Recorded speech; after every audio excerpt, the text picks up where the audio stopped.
Karamoja sub-region in Uganda is one of the most vulnerable regions to climate risks in the country. Drought is the main and recurrent natural disaster whose effects are amplified by climate change. This affects crop production and pasture for livestock and has a direct negative impact on the livelihoods of rural population in the region.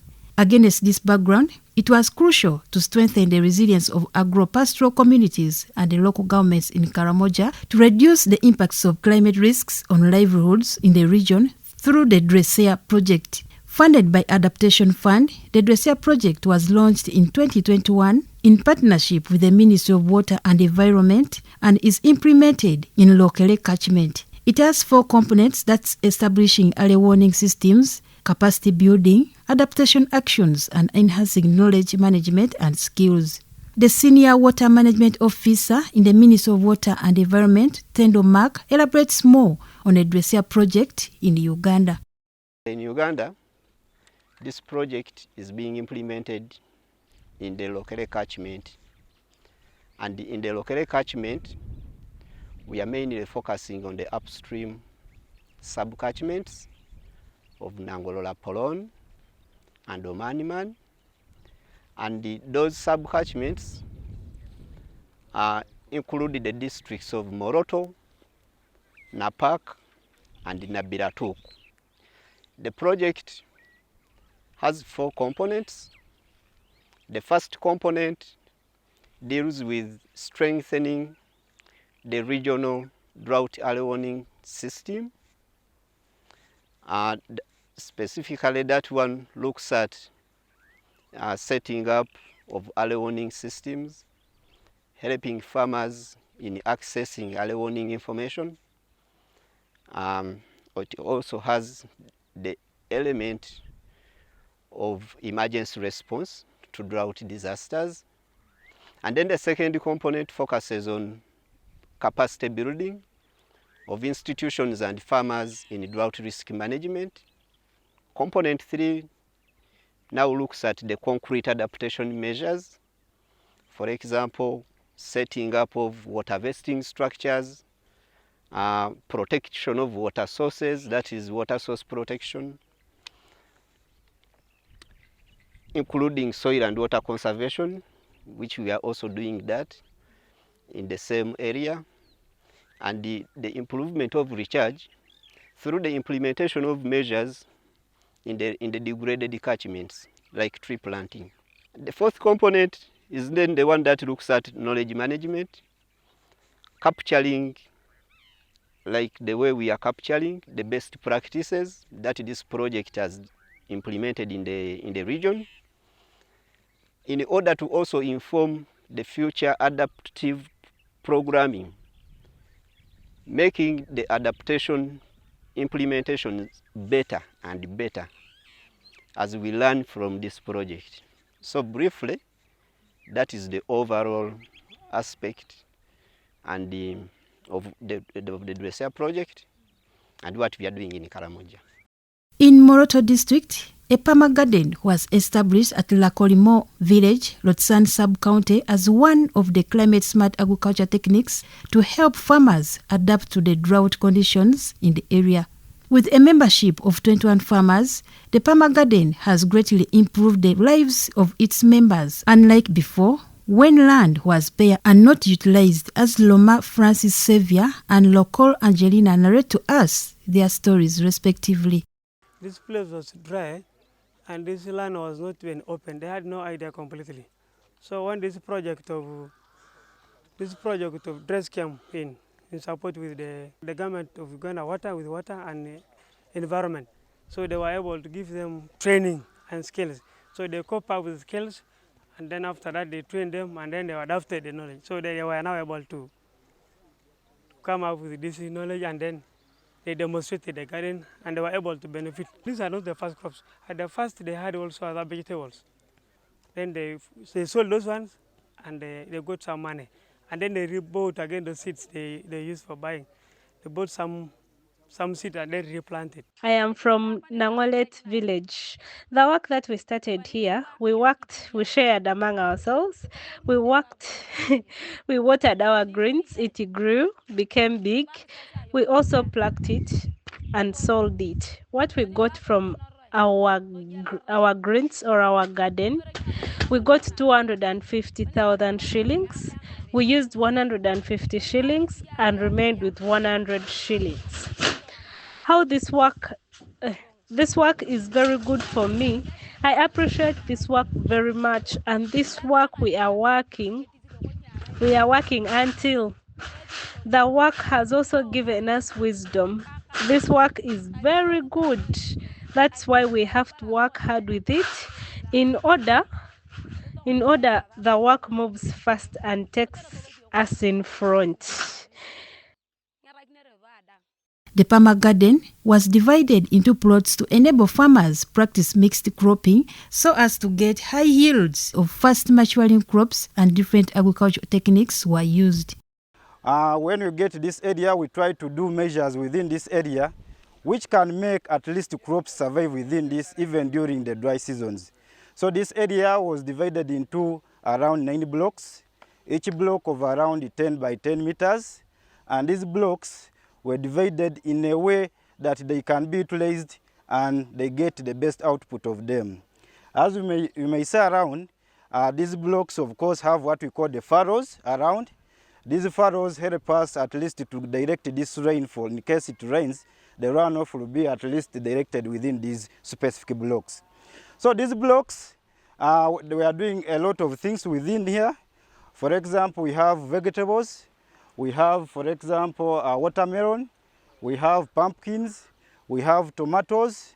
We have sukuma wiki. We have cowpeas. And most of these things are being done here specifically by the guidance of the communities themselves. Because before we came on ground, of course, we did this implementation with the community. We trained them on how to do most of these things in a joint implementation and a training, which had also stakeholders from the district and sub-counties. So after all these trainings, we expect that the community or the group is able to sustain themselves based on what they learned. So this intercropping helps us in a way that, for example, if someone is irrigating, for example, a guava, he can also irrigate, let me say, cowpeas, something he can eat, for example, within 2 or 3 weeks.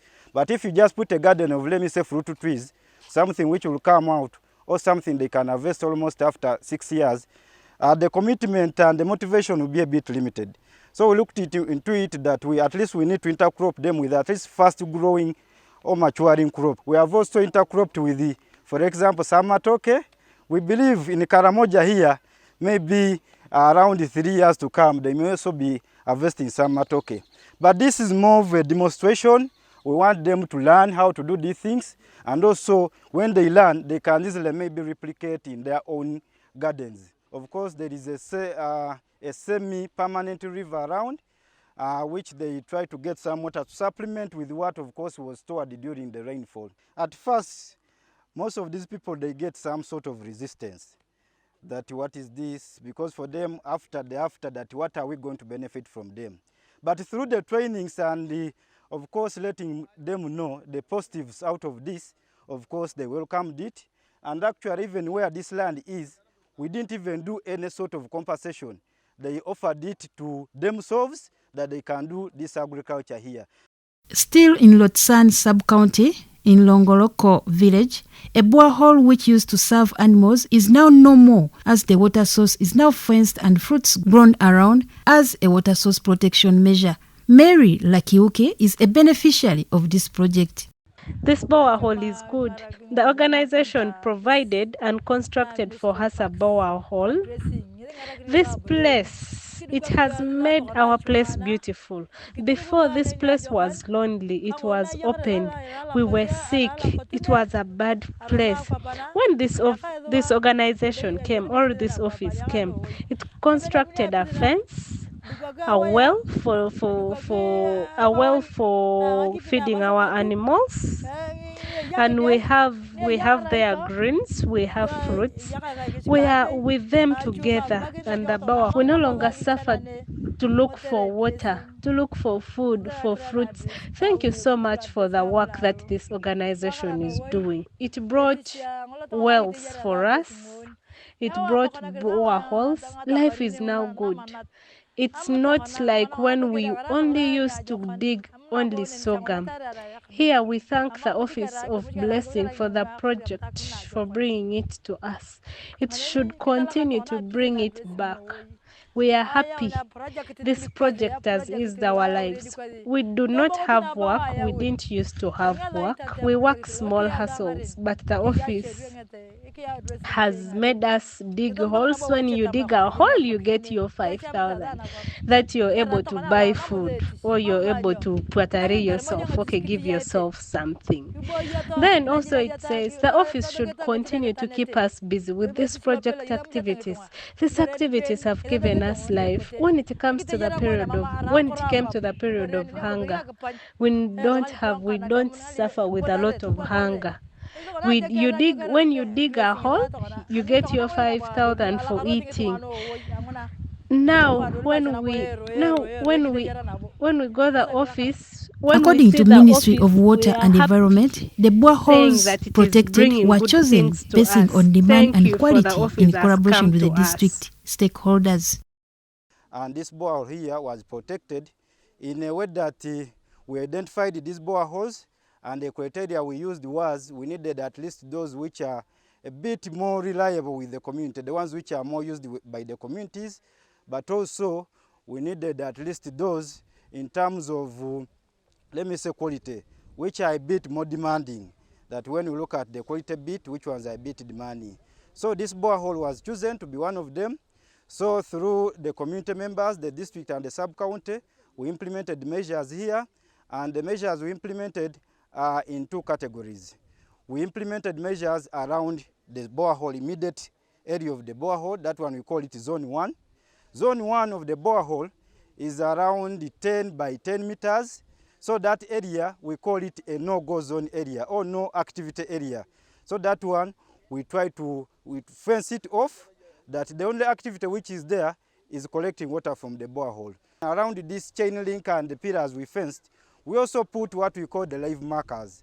So these live markers serve a purpose in a way that, for example, after 4 years, 5 years, these chain links or the pillars may break or may be destroyed. But we feel that by that time, these live markers, especially the K apple, could have at least taken shape. In addition, soil and water conservation measures were implemented in Longoloko village to boost water for agriculture. This area is around 3 acres. So within this garden, we found it actually bare in a way that during the rainy season, most of this water flows off and goes down into Teso. So we tried to put measures into this area of 3 acres, which can improve the water quantity within the garden, but also the retention and also the quality of the soils. So soil and water conservation measures are measures which we put into this garden to improve the soil and also the water. So one of the measures we put here is what we call fanya juu fanya chini.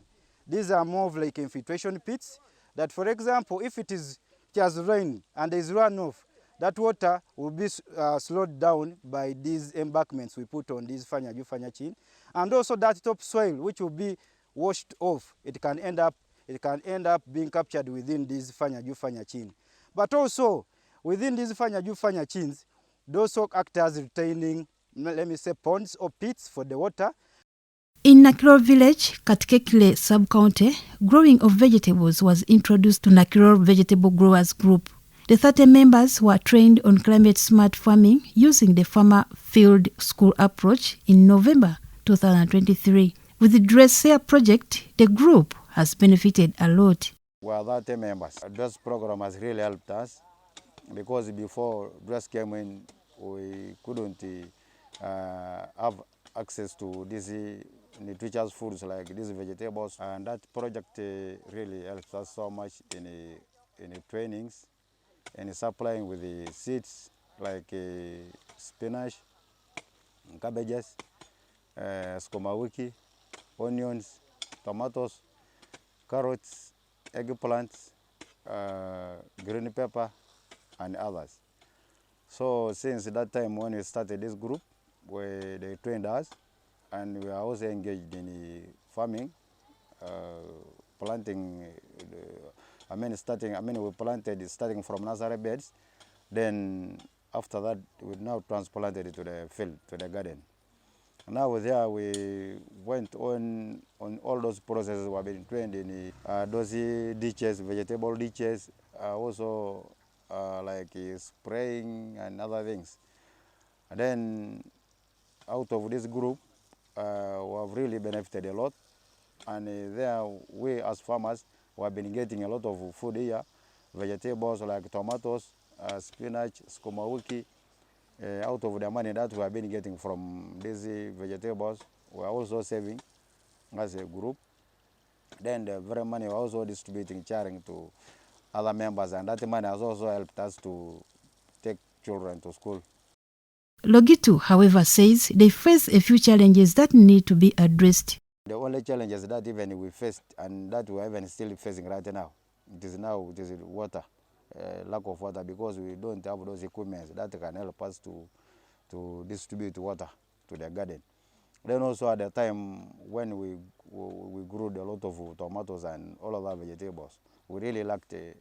We faced a challenge of transporting those vegetables to those markets, to Moroto and other places that are in need of it. It really became a challenge. It became expensive, because now when we could use bodabodas, the bodabodas could take it, and even the mode of transportation was also poor. We could gather the tomatoes in their bags. Now from there, 1 day, 2 days, it got rotten. Then we also had grown a lot of green pepper, and that one really we failed even to take to the market. In building the capacity of farmers, they were trained on how to grow and maintain vegetables. In component 2 of the project, we talk about building capacity of these farmers. So how do we build the capacity? We train them on how to grow these crops, even with the little water they have available. How do we do this? We do soil and water conservation. For the vegetables to do well, for example here, we train the farmers to use the vegetable basins and zai pits.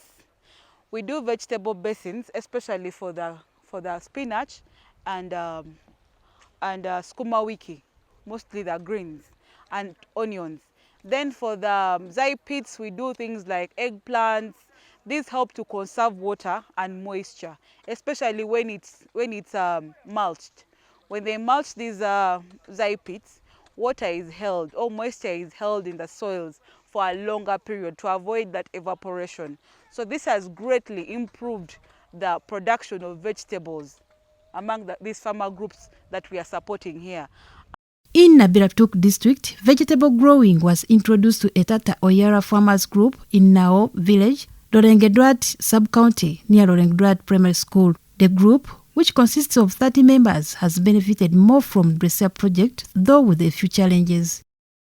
Before, most of the benefits we have seen, it has given us knowledge on basins, how to make basins, long basins, and a short one. Even also, it has also improved in savings, since members, we save and we loan. That helps us also in other farm activities. We as members also, some managerial practices like mulching, we also have also learned since we are in a group. Even the community now is very happy when we are supplying spinach, since we are the very one supplying just within the sub-county. Even sometimes we reach Moroto. They are very happy for what we are doing. Now the challenge is most of the members, now they don't turn up. They turn up not every day, due to maybe now they might be having some issues at home there. Sometimes we end up ourselves to come in and defend the group.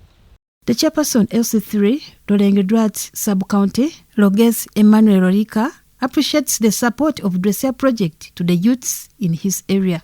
Briefly, what I know much about the Dresser project, it has actually improved the livelihoods of my people here in Lorengduat, especially the groups of youth. Has actually changed the mindset of youth in the side of agriculture. So much we go through conducting training them on modern farming methods. With all that, the DRESS project actually has changed the lives of those youth, most of the youth in my sub-county. And this youth, the way I'm seeing now their livelihoods in their families. You know, these are young parents. They are youth, young boys with their young women. But all that, they have managed to stay in their families. Due to the hard work emulated by the youths in Lorengduat sub-county, they have been supported also through government programs. So far, at the sub-county level, we wish to also support them in terms of government, the side of government programs, e.g. Mioga, PDM, and which we have done at least for some few individuals. For those groups, we have given them some funding that strengthen them. We need more, and we don't need actually hand to mouth. We need projects which are really like dig. You know, so like there's that say that you see every time when if your neighbor is a fisherman, and you are there every time he goes to fish, then he comes and gives you that, my neighbor, you have this. I think you have to. It is better to teach somebody how to fish. Because until one day the fish swallows that one, who will bring for you the fish? DRESS project has also supported the establishment of early warning systems in Napak district. In Matani Town Council, a weather station was established to enable farmers access information on when to plant and not. Originally, Karamoja has a challenge with, first of all, accessing weather information, and also secondly, the accuracy of the forecasts that the region gets. So a weather station helps, first of all, in having ground observations. So the moment you improve ground observations, then you improve also on the forecasts that the area receives. Because these ground observations are what used in the generation of forecasts. So this weather station is the primary element of an early warning system. But once information moves from this weather station, it then goes to an early warning center where it is processed and then redistributed back to the farmers in terms of information products to assist them, first of all, in knowing when to plant, in predicting seasons. This weather station, first of all, it measures rainfall, it measures solar radiation, measures wind speed, wind direction, and it also measures the air temperature and also the soil temperature. Karamoja stakeholders have appreciated the work done by the DRESS project in the region. In this area, when DRESS came, they came first of all, they helped us in learning how to use early warning mechanisms. After using the early warning mechanisms, then now they went into supporting us with the mitigation approaches that can try to build the resilience of the farmers. and that is like in vegetable production, vegetable growing. We formed groups, and these groups are benefiting out of grass, which gives them. For NAPAC, the dresser is handling sub-counties that are aligning along the Omaniman catchment. So the sub-counties that are along the Omaniman catchment are Lotome, we have Ngoleriet, we have Matany, we have Lopei, and Lokopo. Yeah, some of the successes the project has brought in. One of it is the timely early warning information, because by giving us an automatic weather station, we're able now to predict weathers timely, and we're also able to disseminate to the farmers the different weather information. The role played by the Dresser project in helping pastoral communities survive in drought areas is highly appreciated. The Ministry of Water and Environment maintains her support in continuing to manage water resources in a holistic manner through establishment of catchment management plans by engaging stakeholders across the country. But specifically in the Choga Water Management Zone, we manage water and environmental resources with the involvement of stakeholders. And because stakeholders are very important in the process, Choga Water Management Zone covers 59 districts with whom we work in managing the water resources, especially their political and technical leadership at the highest level possible. And to manage water resources in a holistic way, Choga Water Management Zone has been demarcated into 11 manageable catchments.